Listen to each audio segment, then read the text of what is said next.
want to talk about the games we're most excited about. I've got release dates for the ones that are confirmed. I've got release windows for the ones that aren't. Really soon, Outlast 2. Yeah. April 25th. I'm super excited for this. At PAX East in 2016, I played this. Again, Mary Kish and I played this, being horror game fans. I know, Kelly, you really like horror games and horror in general. I played like 2 hours of Outlast. That demo was awesome, right? Yeah. Well, I played extended. Unfortunately, gameplay didn't record, only audio recorded. That'll happen. But it really gave me like Blair Witch vibes almost. I mean, aside from holding a camera pretty much the whole time, it's kind of this backwoods. They have this like weird religious aspect, and it's creepy. It's really creepy, and I think that the setting works with Outlast sort of like chase stuff pretty well. Like, I'm excited. Yeah, the looking over your shoulder mechanic, it seems minor, but it makes it terrifying when someone's chasing you. I really like the first game. I'm excited to see how this is kind of blending different. Like, there was a Poltergeist vibe. There was a Texas Chainsaw Massacre thing, kind of like Resident Evil 7 took after. I don't know. I'm looking forward to this game a lot. And it's right on the horizon, April 25th. 2 days after that, Warhammer 40,000 Dawn of War 3. We did a segment last week on what's the state of the RTS genre. This game looks good. I played a little bit of this down in LA. I think it was during E3 Judges Week last year. It's been in development for a decent amount of time, but I've been craving. I played Homeworld Deserts of Carrick the other week finally, after not really getting into it last year. And StarCraft Remastered got announced. We were talking about whether there's going to be a resurgence of RTS or whether there even was a decline. But this game looks fantastic. I'm not a big Warhammer fan. Dave Jewett over in the UK office loves Warhammer stuff, but this game just looks great. They have these Titan units, where it's kind of hero units, but they're massive. The scale of this game looks really appealing to me. Ashes of the Singularity last year, that's a kind of a touting facet, was that it had like massive scale. You could zoom out to a battalion level, zoom into a unit. This seems like it has that, and I'm really looking forward to that. I don't know if any RTS fans here. Kelly, you just reviewed Halo Wars 2, but I don't know. I love RTS games. I mean, I'm not a big Warhammer person. Yeah, but I'd maybe paint the little things. Little figures. Yeah, Warhammer 40,000 specifically, I'm not. And then neither with Warhammer, but I liked Total War Warhammer last year. So I'm hoping that they can use these properties to, with Dawn of War 3 to make it really fun too. Right after that, May 5th is a game I am pretty amped for. Prey. Yeah. So excited for Prey. Yeah, another good immersive sim after Dishonored 2 last year, which was fantastic. And definitely not the same kind of game as Zelda or anything, but some of that emerging gameplay that we like talking about. I feel like some of those moments, especially because Prey is open world, it's just one big mission on the space station rather than discrete levels like in Dishonored 2 or Dishonored 1. Obviously, I'm mentioning that because Arcane Studios is working on Prey. They made Dishonored. I can't wait for this game. Everything I've seen about it. We did a live stream with Ralph Colantonio and Ricardo Bear from the team. We do have a lot more stuff about Prey coming out soonish, and Arcane Studios specifically. But the fact that, the immersive sim is making a comeback, it seems to, in recent years after, they were all cult classics in the 90s with System Shock, the original Thief, Deus Ex, the original one, Ultima Underworld being the first one. Ultima Underworld being the first 3D RPG. Yeah, you stab yourself in the eye to get upgrades. But I can't wait for this game. Rob, you played a little bit of it. Yeah, I'm looking forward to see. I feel like this game has a little bit of that sandbox element of combining powers and like kind of even that with that glue gun, like making your own routes. But the mimic, right? I think eventually you get the power to turn into objects around you, and then you can use like a kind of kinetic blast, and just I'm expecting to see a lot of cool gifts and stuff like that, almost in the same respect of like what Zelda did. At least that's what I'm hoping for. It looks really cool in that respect. One thing I'm like a little hesitant about is the types of aliens. What are they called in this game? They're called something. Anyways, they all look very similar. I wonder how that can affect you after your 40 hours, 50 hours. Like, do you get bored of seeing like the same black goo type of alien? I don't know. I'm just hoping there's a lot of diversity with these things is all I'm saying. I don't know. Yeah. I'm looking forward to that game, seeing what they can do with that. May 16th, Injustice 2. I don't know if you You a fan of Gods Among? You like fighting games, but are you a fan of Injustice? Fighting games. I don't love the NetherRealm style of fighting. And I liked Mortal Kombat, the last Mortal Kombat, but I did not get into Injustice, mostly because I'm just not into this universe. But I know people who do kind of love this stuff, and even the fighting game community definitely embraced Injustice as well. So I mean, I think this game will have some excitement around it. I'm not personally jazzed about it, but people will be. I don't know. It sounds pretty underwhelming. That was the most generic statement. I know. No, I know it is. People will be excited. I just don't. I mean, I think this has its audience. It's not going to really extend beyond that, right? Yeah. And then I'm not that audience. I'd love to know what the audience thinks, actually. Yeah, I mean, because the Our first audience, Injustice released before Mortal Kombat X, Yeah. and then I'm eager There was one before that too, which was like a weird hybrid of Mortal Kombat and DC characters. Yeah, but it was rated teen, so like when Joker fired a weapon, it was that. I mean, it made sense for the Joker, but there wasn't much gore. But NetherRealm did it though, right?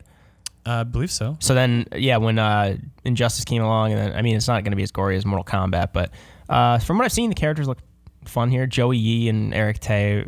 I don't know how excited they are about it, but I mean, they were playing it. They're playing that alpha and the beta. There's another fighting game I'm more excited for, Mike. Is it on your list? Why the hell isn't it on your list? Tekken 7 on June 2nd, god damn it. Yep.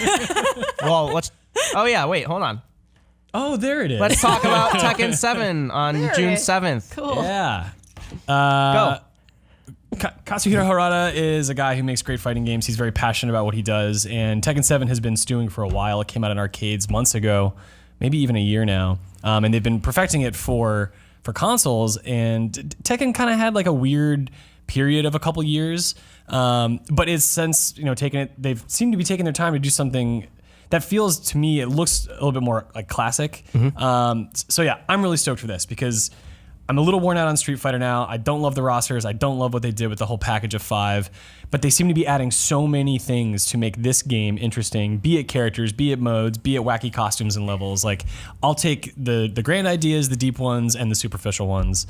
And I'm just really excited to play a fighting game that's going to feel different. I don't know. I don't know anything about Tekken. Yeah. I played one, like 2 back in the day, I think. And from what I understand, that's a decent Tekken. 2, yeah. I mean, 3 is kind of like where the series like became really popular in the eyes of like the whole fighting game community. For a while, it was like 1 and 2. Like, yeah, PlayStation has a decent fighting game, but like with Soul Calibur, Tekken 3 was the one that really took the series, to its highest high. And there's been a lot of Tekken games since then. Obviously, 5 was really good, but 6 kind of didn't do much for a lot of people. Tag Tournament 2 didn't do much for a lot of people. So I don't know. Like, I don't think that this game is going to be huge, but I can't wait to play it, and I hope there's going to be other people in the office that want to play it as well. Hopefully I'm not alone. Cool. And then in August, which kind of just got announced, so it's crazy. It's August 22nd release date. Middle-earth: Shadow of War, another game I'm really excited for personally. And Rob and Callie, you were saying both pretty pumped for it. Yeah. I didn't say anything like that. Oh, you were just nodding pretty profusely. Oh yeah. I said Rob, but then you were like headbanging, so I was like, she seemed excited. I'm not doing that. I'm just listening to you. I'm Yeah. an active listener. Rob, what are you excited for in this game? It looks like the perfect sequel, like with like new mechanics and stuff. Like again, A lot of them, right? Like structurally too. Yeah, exactly. But like, yeah, in its essence, just a sequel of like, where it left off from the previous game seems to like really coincide with like, new mechanics. And, in the first game, you amount to building a whole army, and it's like, here you get to kind of show it. Yeah. And that seems pretty exciting. It almost makes me want to play the first game again because of just that idea. But I think if there's one thing, the first game, I don't know, we'll have to see, but the first game kind of got a little repetitive to me, even with that Nemesis system. I don't know how much you played, but eventually you kind of started seeing like similar guys reappear on the map after you would kill them, as far as like war chiefs. But this again looks to kind of widen the differences in like, war chiefs and like personalities. Again, you can you have like a what was the one thing they talked about where you take over these what are they called, strongholds, right? And you then have to appoint one of your guys to do so. And previously, one of the guys saved your life. you could appoint him or not, and if you don't, he could quit and throw down his weapons and then come back, 20 hours later to be on the opposing side and I want to kick your ass. So I don't know. There seems to be a lot going on with that Nemesis system now. Middle Earth dating sim. Oh, now I'm excited. Yes. I'm in. Oh, that head. Man, That is the Gonna ultimate. date an orc. that first date didn't go well. Yeah, I like what they're doing. Like you were saying, Rob, I love what they're doing with this overarching strategy of going from Osgiliath to Minas Morgul to Cirith Ungol and kind of taking all these different fortresses in the the Mordor universe, and building up an army rather than this smaller battalion and having this core of lieutenants that you are kind of learning different traits and saying, oh, the master of this fortress uses fire and whatnot, so I'm going to bring this guy who's on a warg, so he's immune to it, so maybe he'll save my life. I have a spy that's been there for like 3 months now. Maybe he'll help me out, as they show in this trailer. We did a segment, we kind of actually commentated on this alpha gameplay, so you can go watch that if you search on YouTube. Search the lobby. Shadow of War announcement. We walked through that. I would love to talk about it more, but we already did that. Right after that, September 8th, that we just found out, Destiny 2. Yeah. We did a segment last week on what we want from that. Callie, you seem pretty excited about that. I am. I'm excited for more good space shooting with hopefully a world that keeps me coming back for more than just good loot. I'm really looking forward to that. I really love the shooting mechanics in Destiny, and I think that although we haven't seen that much, I think that the tone of the teasers we have seen has been promising. Just like, oh, they're already setting up that like something really bad has happened, and there's a lot of attitude on Cade 6's part. So yeah. How do you feel about that? His attitude, I mean, like, I thought it was like a lot, but I think for a trailer, it was like, that's probably how they're going to lean into it. But I think the fact that they're in like a blown out area and there's clearly been an event gives me hope, if that makes sense. Like, Yeah, I'm hoping they make better use of their universe in terms of storytelling or just the overall just kind of engrossing me in it. Because I didn't feel that with the first game. Taken King kind of remedied that in a few ways, but hopefully they push that further here. I mean, he was like the comic relief, right? Nathan it's sort of Fillion. his job. You don't necessarily take a comic relief and put him front and center, right? As a main character, like you would hope they don't use him too much. When Nathan Fillion's voicing him, you do. I mean, he is yeah. incredibly awesome in these trailers as far as his voiceover and everything. But yeah, who knows? To move on to games that don't have set release dates, but this one's slated for September. Red Dead Redemption 2. I think that's the other one people are. Really excited for that. Yeah. too. I did have a question from Twitter about whether we really think it's going to release in September. That was from Andrew Klein, 28. I think we talked about this like right after the announcement, right? Like a couple months ago. We did a stream. Okay, we did a stream. Me, Rob, and Jake. I don't know if we have footage of that. It was very early in the morning. Us three were crammed on this small couch in our studio. We kind of commentated on the trailer, being Red Dead Redemption fans. But Pete, you don't think it's going to come out in September? No, I just have a hunch it's not going to happen. Man, they can push this out whenever they want. Yeah. They could poop this out. They could literally Right. see a game like Destiny coming and be like, well, we don't want to launch next to that. Just Yeah. push it. Why not? I'm not saying that will be the reason. I just don't have a lot of hope. Outside of GTA 5 on PC, has Rockstar ever been known to delay something far? They're usually... But I mean, how long have they been working on this since? I mean, not necessarily PC, but they delayed the online Right. portion for a while, and then they delayed the heists of the online many times, and that was a huge uproar. Like, I think they did that like 4 times or something like that. But. Yeah, because I mean, GTA Online was more of a platform, right, than a singular game. So they're trying to update that almost like in a Destiny style. But I'm eager to see what they do with multiplayer for Red Dead Redemption 2. I mean, I'm obviously curious to see what they do with the characters and with the story, with the open world. But I'm looking forward to seeing how they kind of implement that. Maybe like gangs kind of riding across the prairie. This is not releasing on PC though, right? Isn't that later? Then they show a title in the end. I think PC is not. Is that like a subsequent release? Yeah, like in don't the know. same vein. I don't know. Maybe someone in the chat. So that's slated for September right now. And then also sometime in 2017, they haven't really, once they delayed it from last year in December, Ubisoft has not given a date for South Park, The Fractured Butthole. Yeah. I'm looking Fractured forward to that. butthole. I actually finally played the first one like a year ago. It was really funny. It was really But funny. I love South Park. Yeah. I'm really excited. Yeah, and this is instead of going off the the RPG tropes the first game did, the Yeah. fantasy stuff. This is going for like Marvel and superheroes and DC kind of stuff. Yeah. Plenty of material there. Yeah, and I loved playing this game because it felt like a season of South Park. Totally. Oh, Yes, sorry, the first game. absolutely. It felt like a season of South Park, but I mean, I wasn't in it for the fantastic gameplay. Although the turn-based combat was pretty fun. I liked it for what it was. Obviously, Trey Parker and Matt Stone worked heavily on it. Yeah. Yeah. And same with this, I believe. And you can tell because those guys play games. I mean, you've heard interviews with like they play Call of Duty and stuff like that. But like, Yeah. what I would say is like, they're very great at satire, right? And that was very apparent in this last game was that they weren't just making fun of the fantasy genre, but they were making fun of games and themselves, right? Like QuickTime and I think even going to Canada, right? Like how they like. I'm not going to spoil it, but.